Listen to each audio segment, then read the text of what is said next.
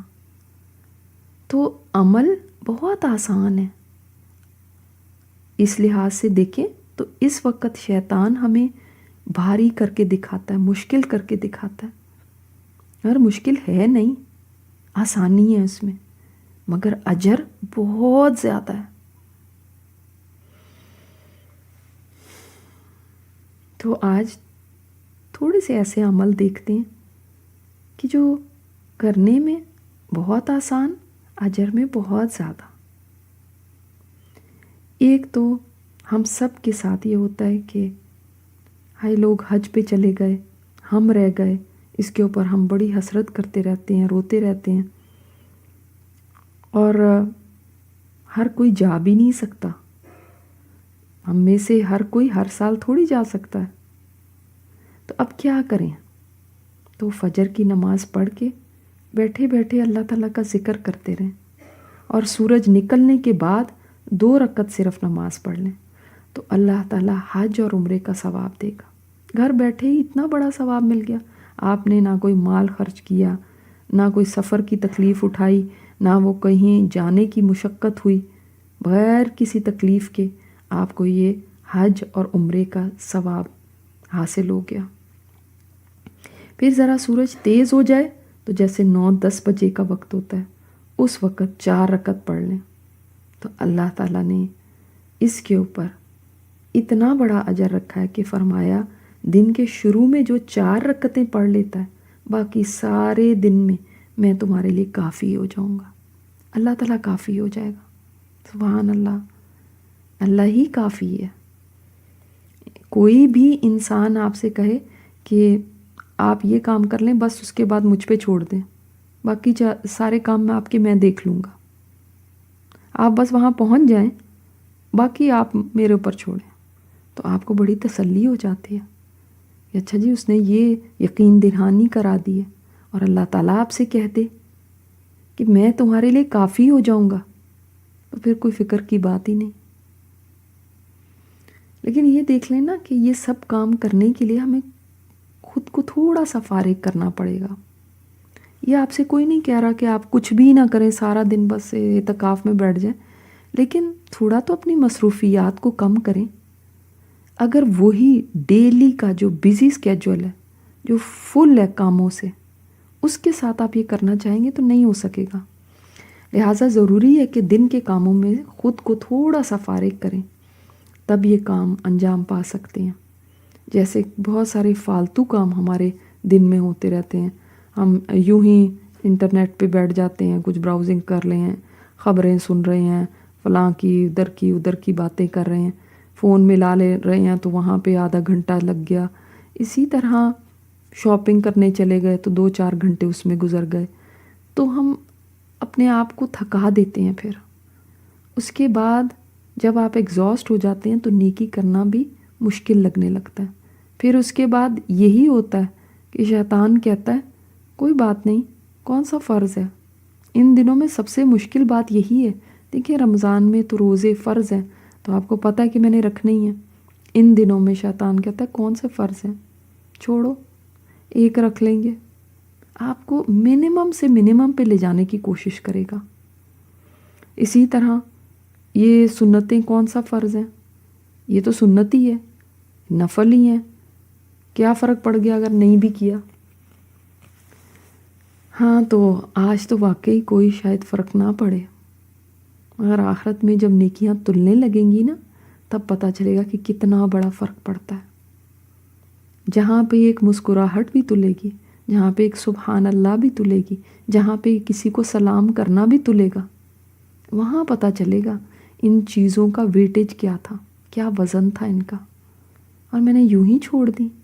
میرے پاس کتنے ہی دن تھے، کتنے ہی گھنٹے تھے، میں نے یوں ہی ویسٹ کر دیے، اس کسان کی طرح جس کو ہیروں کی قدر ہی نہیں تھی، پتہ ہی نہیں تھا کہ یہ ہیرے ہیں۔ ہمیں بھی پتہ ہی نہیں ہے کہ یہ جو ہماری سانسیں ہیں، یہ کہاں تک ہمیں فائدہ دے سکتی ہیں؟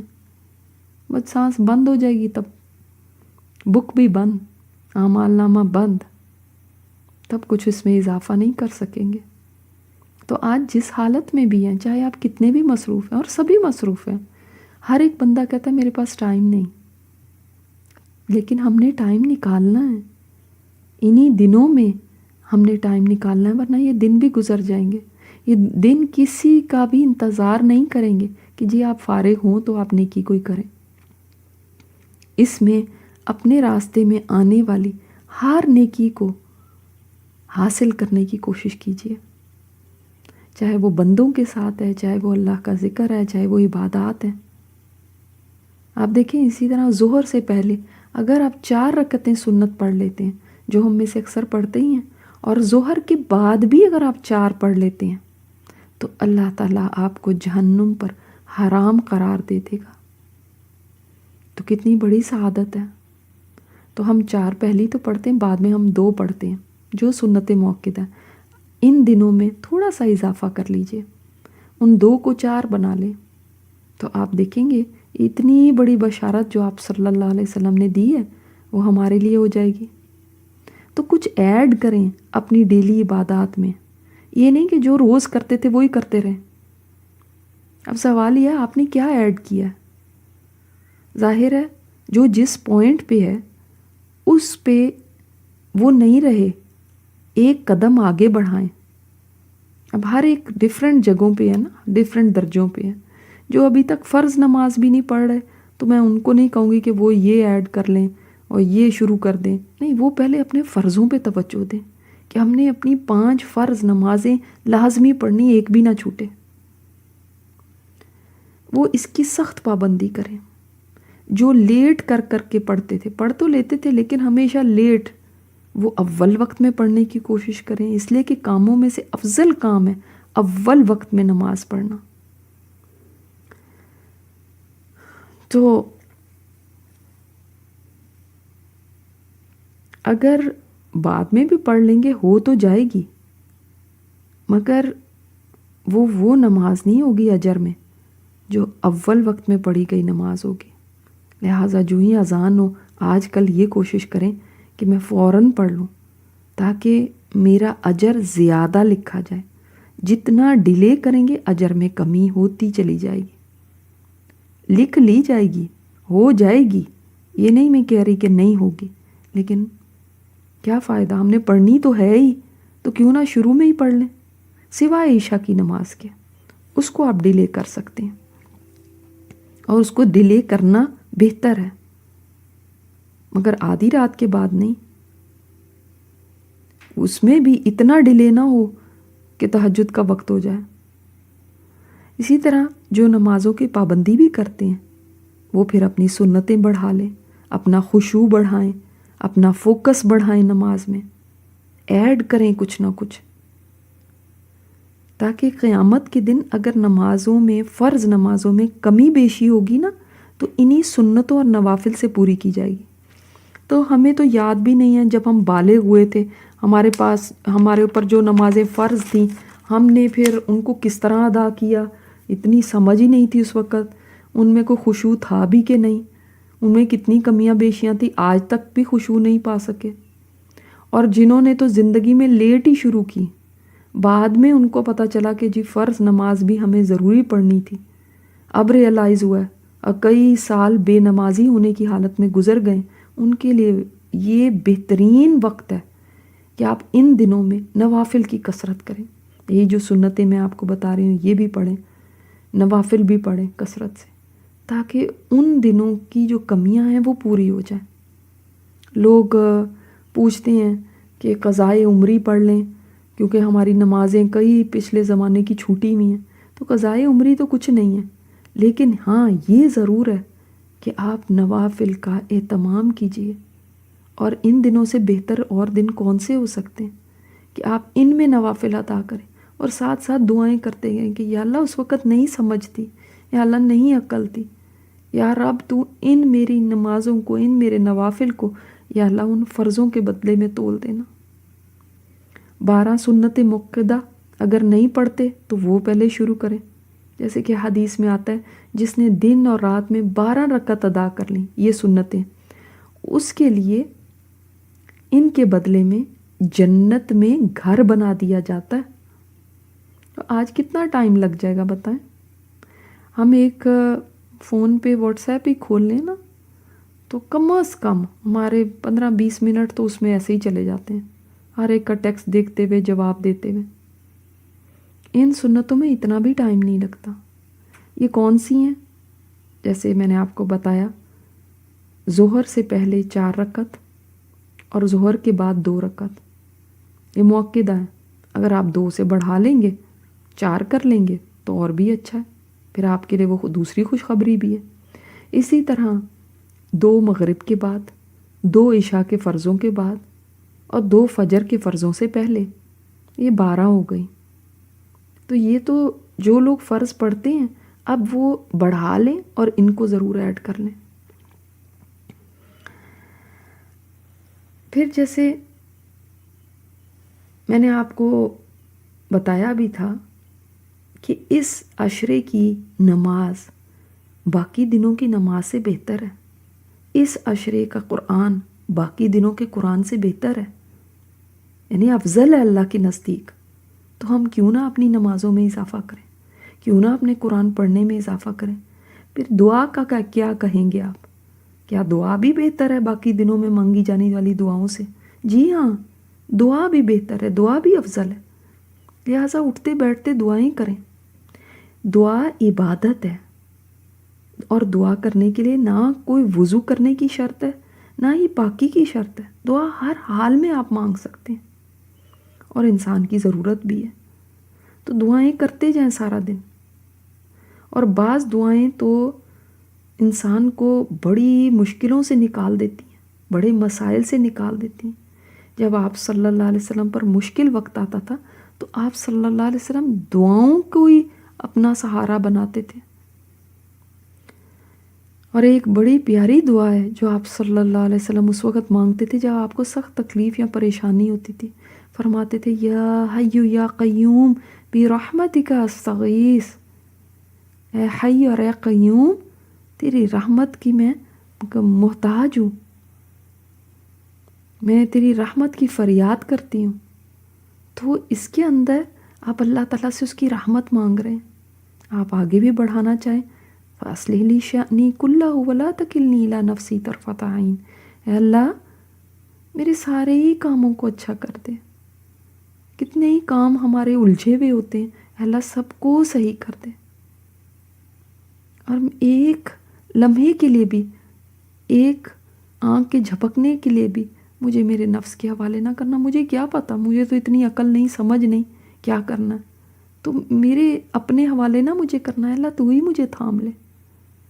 اور دوسرا، آپ صلی اللہ علیہ وسلم نے ایک اور بھی بات فرمائی، اس حدیث میں ہے کہ آپ صلی اللہ علیہ وسلم نے فرمایا یا ذل جلال والاکرام کو لازم پکڑ لو، یعنی اللہ تعالیٰ کے اس اسم کے ساتھ اس کو پکارو۔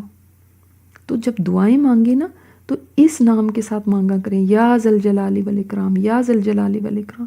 سجدوں میں جائیں تو سجدے لمبے کر لیں، اس میں آپ دعائیں مانگیں، دعا تو ہماری ہی ضرورت ہے نا۔ تو دعا کے لیے جب آپ سجدے میں جائیں تو یا ذل جلال والاکرام کہہ کے پھر اپنی دعائیں مانگیں۔ اس طرح امید ہے کہ آپ تکبیرات سے اپنا دن سجا رہے ہوں گے۔ ایک اور بھی اللہ تعالیٰ کی بڑائی اور اس کی حمد کا ذکر ہے، اور وہ بھی آپ مانگ سکتے ہیں، اور وہ ہے اللہ اکبر کبیرا والحمد للہ کثیرا وسبحان اللہ بکرۃ واصیلا۔ اس لیے میں آپ کو ورائٹی اس کی بتا رہی ہوں کہ آپ ویسے تو آپ اللہ اکبر اللہ اکبر اللہ اکبر یہ والا ذکر کر ہی رہے ہوں گے، تکبیرات اس طرح، لیکن اس طرح سے بھی آپ اللہ تعالیٰ کی حمد و ثنا بیان کر سکتے ہیں۔ اور جن لوگوں نے ان دنوں میں قرآن کریم کو مکمل کرنے کا ارادہ کیا تو یہ کام ہو سکتا ہے، ایسا نہیں ہے کہ یہ ناممکن ہے۔ بہت سے لوگ اس وجہ سے بیٹھ جاتے ہیں کون سا ہم سے ختم ہونا ہے تو چھوڑ ہی دو، ٹھیک ہے، تو نہیں، ایسا نہیں سوچنا۔ آپ اس چیز کو چھوڑ دیں کہ کتنا ختم ہوتا ہے، آپ بس شروع ہو جائیں، کوشش تو کریں، اللہ تعالیٰ مکمل کرا دے گا. اور ایسے لوگ ہیں جو واقعی ان دنوں میں مکمل کر لیتے ہیں. اگر آپ 3 سے 4 پارے ہر دن پڑھ لیں گے تو انشاءاللہ مکمل ہو جائے گا 10 دنوں میں، کوئی مشکل نہیں ہے. تو لہٰذا کوشش ضرور کیجیے اور میکسیمم کرنے کی کوشش کریں. اس میں ایک طریقہ یہ ہو سکتا ہے کہ جیسے آج ہم نے سنتوں کی بات کی، تو جب آپ وہ سنتیں پڑھنے لگیں تو اس میں قرآن کریم کو آپ ہاتھ میں پکڑ کے اس سے دیکھ کے بھی پڑھ سکتے ہیں، کیونکہ اتنا زیادہ تو ہمیں یاد نہیں ہوتا انلیس کہ آپ کوئی حافظ ہیں یا حافظہ ہیں. تو آپ اس میں سے دیکھ کے پڑھیے تاکہ کچھ نہ کچھ پورشن آپ کا نماز میں بھی کور ہو جائے گا، نماز میں خشوع بھی آ جائے گا، توجہ بھی رہے گی. تو اس طرح سے آپ پڑھ سکتے ہیں. باقی ٹائم آپ ویسے بیٹھ کے پڑھ لیں. اللہ تعالیٰ ہم سب سے قبول فرمائے اور اس عشرے کو ہمارے لیے اتنا زیادہ بابرکت بنا دے، اتنا زیادہ ہم اس سے فائدہ اٹھا سکے کہ قیامت کے دن ہمیں حسرت نہ ہو کہ ہمارے پاس وہ دن آئے تھے اور ہم نے یوں ہی گنوا دیے. سبحانک اللہم و بحمدک نشہد ان لا الہ الا انت نستغفرک و نتوب الیک. السلام علیکم ورحمۃ اللہ وبرکاتہ. صل على محمد